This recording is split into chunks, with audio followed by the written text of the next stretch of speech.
When it first came out, LinkedIn was not what I would consider a cool platform. It was pretty much where you went to go find a job and get out of there as soon as possible. But nowadays, it is a full fledged social network with videos, with polls, with live videos, with all kinds of features. And honestly, it's one that I don't recommend sleeping on, especially if you are a freelancer, a business owner, or a content creator.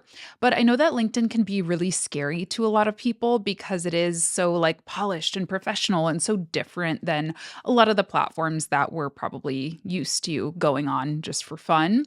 So I'm super grateful to Metricool for putting out this super comprehensive LinkedIn study. Metricool is my social media scheduler and analytics tool of choice. They're also the sponsor of the Freelance Friday podcast. Shout out to them. You can always use my code Latasha to get 30 days free on any of their pro plans.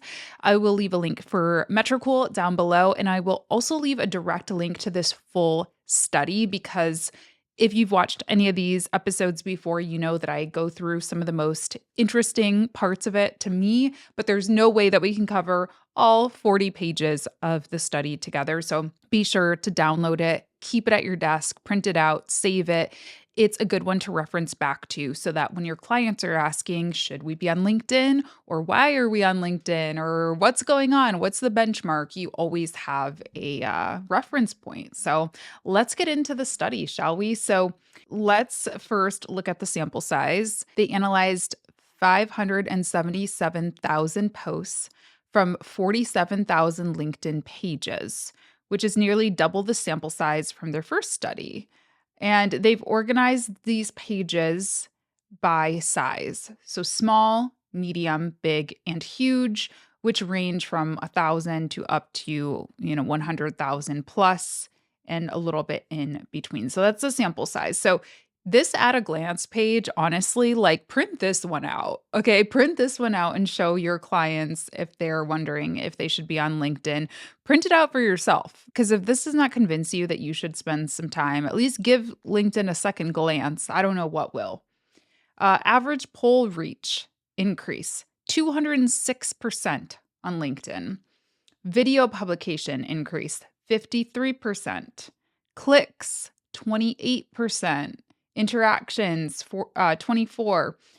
Number of accounts that have gained followers 17% or percentage, and average monthly publications 12.24. So basically everything is up on LinkedIn is what this page is telling me. Everything is growing from clicks to polls to interactions to video publications. So just keep that one in mind. Now, they go into the health check. So they say overall, there are a few things to watch, but overall, the results look great. Nearly all the markers are in the green, and some, like clicks and interactions, have really taken off. So we've got clicks up 31%. We've got average interactions up 24% and engagement up 18%. The only things that are down, it looks like, are shares down 10% and likes down 9%. This is actually a symptom, in my opinion, of something we're seeing across social media channels right now. I'm seeing this kind of dark social type of situation. People are not as interested for some reason in being like a public fan. I don't know what exactly that is, but I'm seeing that across all social channels. People are not super amped on leaving comments and sharing like they were a couple of years ago, but they still are clicking, they still are watching, they still are interacting. So if you're seeing your likes go down, if you're seeing your shares go down, some of those more overt displays of interaction, don't be discouraged. And it looks like this trend is following suit on LinkedIn as well. Okay, let's start with number of posts. 12.24 is the average number of monthly posts on LinkedIn. And they go on to say that the bigger the account, the more frequent the post. That's not really a surprise, but it's one of those things that's like correlation causation, like which one is it, right? Does posting more get you more followers? Or are people with more followers more likely to post more because they're getting more of a response? It's hard to say, but basically what this is telling us is like post more often and your accounts will probably grow. 22% is the impression increase on posts from accounts with fewer than 1,000 followers. So the data is showing that virtually all accounts are seeing an uptick in impressions. While the number of posts is also growing slightly each year, factors like more people logging in or spending more time on the platform could be contributing to the rise in impressions. So, impressions are basically the number of times that your content was seen. It differs a little bit from reach. Reach refers to the number of individuals or the number of accounts that saw your post, just remembering that. Engagement has increased as well. So 13.75% is the engagement increase for pages with more than 1,000 followers. It looks like for those accounts under 1,000 followers, the data isn't quite as compelling, right? They're not growing as fast. But as soon as you hit that 1,000 follower mark, we're seeing some pretty significant engagement increases. Overall, engagement is up on LinkedIn. LinkedIn clicks. Now, this is super important, right? Like, we could talk about vanity metrics all day long, and we love to see more likes and more shares and all that stuff.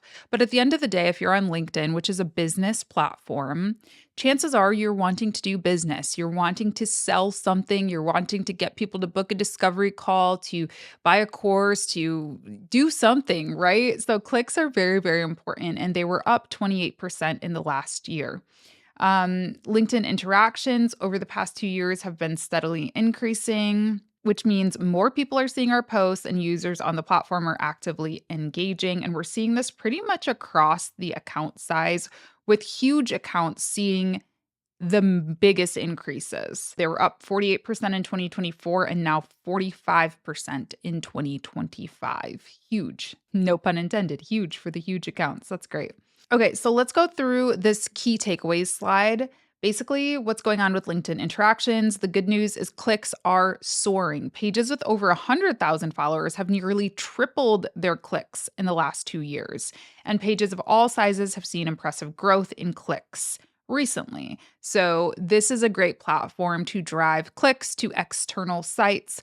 We hear this a lot with, Instagram, for instance. It's very hard to drive traffic anywhere because you can't link things in your static posts unless you use a third party tool. Then we're seeing when we use the link sticker in stories that it seems like our reach declines, right? So, this might be a good option for you if you are struggling with that. Comments are also on the rise. So, they actually mention this. Metricool does in this study, that kind of third party tool comment and I'll send it to you strategy. I don't know if y'all have seen that. There are tools out there that you can use that basically create a little funnel. So I could say, hey, comment guide down below, and I'll send you a link to my free guide. So people were using those on Instagram for a long time, and I've noticed people using them on LinkedIn recently too. This is something that I have not tested, but let me know if you would like me to and report back on success. Definitely something that could be interesting to try out. But obviously, if people are giving stuff of value away, then we might be seeing more comments that way. So that could be a good way to increase that number. And then they say the not so good shares are mostly down. They've dropped significantly on small and medium sized pages. But here's the thing, impressions are still growing. So it seems that content is simply spreading differently on LinkedIn. So I think that this is also just kind of a symptom again of the more algorithmic social media kind of direction that LinkedIn is heading. LinkedIn used to be all about, oh, my coworker, like, let's see what my coworker's up to. Let me ask for a recommendation. Let me, chit chat with people that I used to work with.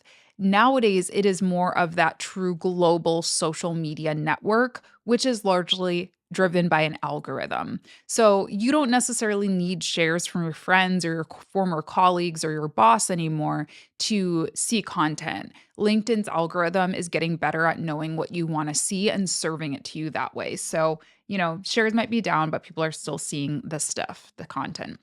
Okay, video content. We've talked about this a lot here on this podcast. I've brought it up, my guests have brought it up, that LinkedIn basically over this past year have kind of replicated TikTok, if you will. They have introduced vertical video support, and there was this whole feed, especially on mobile, where you can click and see videos, and it very much feels like, professional TikTok. And it looks like it's working. LinkedIn video content saw 53% growth in the last year. So video posting has increased 13%, but the real story is that the impressions have increased and views have increased. Impressions by 73%, views by 52%. So that's a really good sign, right? Yes, people are posting more videos, but they're only posting 13% more videos. They're actually getting a bigger ROI still from that, which is great. Users are engaging with video content, which indicates that LinkedIn is prioritizing this format in its algorithm, interface notifications, and content recommendation features. So we can look at some of these data points here. This is comparative for the last year, 2024 to 2025. The biggest increase we've got here is clicks. 159% increase in clicks on video content. That's amazing. Then we've got whatever this green one is. Let's see, interactions up 87%, impressions up 73%. Everything's up, really, except for average shares, which is down 7%, it looks like. But everything else, viewers, frequency, video views, time watch, comments, clicks, all of that stuff is up. Some of it is up quite considerably. So, I mean, I'm sure they're probably going to say this in a takeaway, but I'm going to I'm going to jump ahead. Now is the time to be posting video on LinkedIn. If you are watching this and you've got a podcast, you've got a YouTube channel, you've got a TikTok, you've got an Instagram, whatever, just and I'm talking to myself. I'm literally like, why am I not posting a daily LinkedIn weekly? Heck, let's start small. Maybe we need to have a little challenge together. Hold me accountable. We can hold each other accountable. But seriously, I need to be repurposing some of the video content that I have onto LinkedIn because it is growing. People are seeing results from it. They're seeing clicks from it. And this is where people who have money and make decisions are. It's on LinkedIn. Keep that in mind. We'll circle back to that in a little bit. They actually compared LinkedIn video to Instagram, TikTok, and YouTube, which I thought was fascinating to see. So LinkedIn is this pink line. Sorry for the podcast listeners. Again, these are always ones that you should watch if you can, because we're screen sharing. But yeah, so LinkedIn is this pink line. Then we've got the light blue is TikTok, yellow is Reels, and this kind of like purplish bluish color is YouTube. As far as comments, LinkedIn is second only to TikTok. Video views, LinkedIn is ahead. This is when we're looking at percentage growth year over year. Interactions way above everybody else. Engagement way above everybody else. Weekly frequency above. So LinkedIn is really crushing it as far as percentage growth. Now, they go on to say that LinkedIn doesn't match the leading video platforms in absolute numbers, meaning TikTok is still getting way more video views when we look at that raw data, but the percentage of growth on all of these data points, LinkedIn is pretty much winning all of them, which means if they continue at this pace, they may very well be rivaling Instagram or TikTok or YouTube Shorts any day now. So again, this is the time to focus on video on LinkedIn. They even say now is the time before competition picks up, right? Before this little secret gets out, it's time to start repurposing your content, just testing it out, figuring out which formats, which styles, which topics are really resonating with your audience on LinkedIn and start to build up an audience on LinkedIn. 17.68% of accounts gained followers on LinkedIn last year, which is great. If you haven't checked out the full 2025 social media study, I did an episode on that. I will link that for you if you want to check that full thing out. But they reference back to that. They had this slide on there that basically showed which platforms were the hardest to grow on, and LinkedIn was one of the harder to grow on. YouTube, Instagram, and TikTok were the easiest to grow on. LinkedIn was kind of in the middle, bottom. So it is challenging to grow followers, but even still, 17% of accounts gained. So, it's not impossible. And I would say that the value of a LinkedIn follower to me is very, very high. Because again, these are people, if we look at sector, this is the next page of the study. If we look at who these people are, typically speaking, LinkedIn users tend to be a little bit older, have a little bit of a higher income, higher positions at their companies. They are decision makers, they are thought leaders, they are experts, they are people who actually have money to spend. So this is important if you're using LinkedIn for business. This next slide shows analysis by sector, which I thought was fascinating, and especially for those who tune in and who are a service provider, which most of us are, right? Social media manager, a digital marketer, a graphic designer. The biggest industry on LinkedIn is petrol, gas, and mining, which hear me out. Okay. I get it. That's not like the sexiest industry, right? Like you're not like making amazing White Lotus memes for petrol, gas, and mining. I don't know. Maybe you are, though. Maybe you need to revolutionize that industry. But here's the thing, that is an industry that is money, money, money, money, right? Financial services, money, uh, technology, information and media, money, manufacturing, money, right? So I'm saying that because if you are somebody who is looking to get clients, if you are looking to build an audience, if you're like, I'm not sure what my niche should be, these are all industries to think about doing digital marketing for, or whatever it is, whatever service it is that you provide. Again, it might not be necessarily the most fun, the most flashy. It's not fashion or, jewelry or something that I would love to post about all day long. But these are industries that have money to spend, that have a future, right? They're not just like here today, gone tomorrow. These are long-standing industries that would be smart ones to think about niching down into, and they are on LinkedIn. Just saying. There's lots of other industries on there too, and I'm sure a lot of these other industries also are money, money, money, but those ones definitely stood out to me. So, by sector, some conclusions about this section. The key is not the size, but the engagement. So, having more followers doesn't always mean more interaction. Sectors like manufacturing and utilities generate higher engagement per post than industries with larger audiences, such as education or retail. Again, this is only supporting my point. Like manufacturing and utilities are getting high engagement on there too.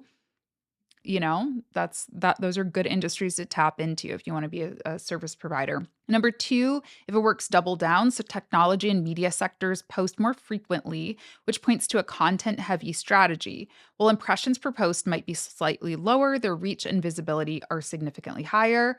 And third conclusion, specialized content doesn't scare, it attracts. The sectors with the highest clicks per post are financial services, utilities, oil, gas, and mining. This shows that LinkedIn is the ideal platform for more technical content, reports, and analyses. The content strategy that you need to succeed on LinkedIn is very different than TikTok, right? And again, maybe if you guys want more LinkedIn content, LinkedIn tips, experimentation, let me know. But what I have definitely learned on that platform is it is very much about niching down. Like the riches are in the niches. It's not about necessarily posting a meme or like the funniest dance. It is about giving a highly specialized report. It is about, speaking directly to your target audience. So if you are going to be a social media manager managing an oil and gas LinkedIn, you definitely have to learn how to speak that language. Don't get me wrong. You can't just like willy-nilly it, but there is a lot of opportunity in niching down and speaking that language for sure. Okay, this is really cool to see. So polls are the least used format in only 0.00034% of publications, but they achieve the highest reach, 206% above average. So, what are we all going to do? Let's all hold each other accountable. We're going to repurpose our short form vertical videos, and we're also going to post some polls on LinkedIn, or at least I am. Let me know in the comments if you are with me. That's my challenge for the week ahead. We look at content formats here, so we can scroll through this. I won't go through in super detail. The big thing that they want you to take away are that polls do really, really well. They get a lot of impressions. Carousels do well, right? So experiment. Videos doing well. Carousels are leading in engagement and interactions. Polls are underrated, and text only does have higher engagement than polls and videos, but they still lag behind more visual formats and generate the least interactions by far. Now, this was interesting to me because historically, text only posts have always kind of been a thing on LinkedIn.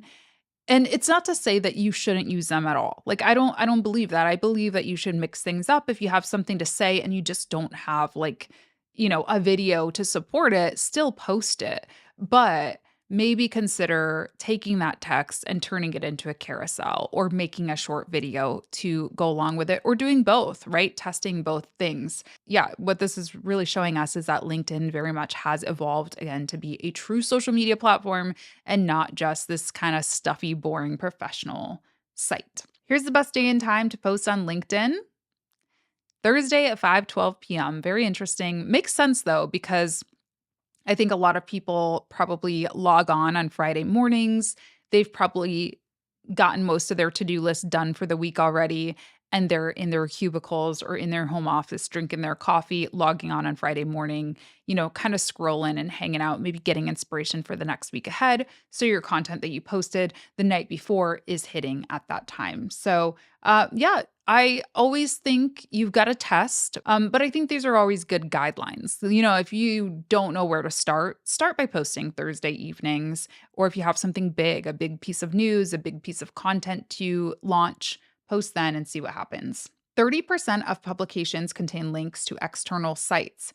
And according to this study, including a link does not limit the reach of posts on LinkedIn. This is amazing.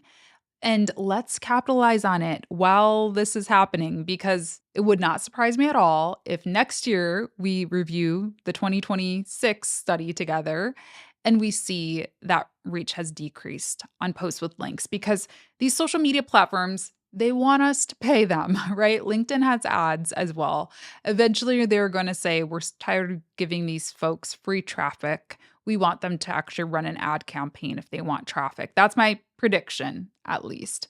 So now really is a hot time to get ahead on LinkedIn. Post those videos, establish your platform as a thought leader on LinkedIn, and get some traffic to your email list, to your webinars, to your website, to your, services, whatever that might be, because right now we are not seeing any decrease in reach, which is amazing. In fact, interactions are up 13% and impressions are up 4.9%. So they've got some best practices at the end of this. Again, I'll just kind of skim through quickly. I definitely encourage you to download this full study for yourself. Just download it, save it on your computer, print it out, whatever you need to do to reference back to it when you're thinking about your LinkedIn strategy ahead. And I'm so serious about this challenge. Like, let's hold each other accountable. Let me know in the comments if you are going to do some posting on LinkedIn next week. I'll try to keep you posted on my progress, and you guys let me know if you want to hear more about LinkedIn in future episodes. But overall, you want to expand your reach. Great way to do that is by posting videos, which is the next point. They say give them video content. The best sector for video content is coaching, which is interesting. Carousels are another type of posts that are doing really well. And then rinse and repeat. They say if a topic resonates with your audience, chances are they'll be interested in more posts on the same subject. So don't just be a one-hit wonder. And they also encourage you to create content for your different personas. This is interesting. They say that the more that you tailor your content to specific audience you want to engage, the more relatable it will feel. And they've got some cool examples linked here. So overall, LinkedIn is a powerful platform for driving traffic. We know that. Carousels and polls, we should definitely try those out. We should definitely test those out. And video is definitely taking off as well. So this was fascinating to me. Let me know if there is a data point or anything that we reviewed together today that surprised you or that you're excited about. Leave me a comment, let me know, and be sure to try out Metricool. I'm going to leave the study link in the show notes. I'm also going to leave my personal link where you can get 30 days free on any of their premium plans. It is a really amazing platform. Thanks so much to them for working with me and for providing us these amazing resources. I hope this was helpful, and I will talk to you in my next episode. Bye.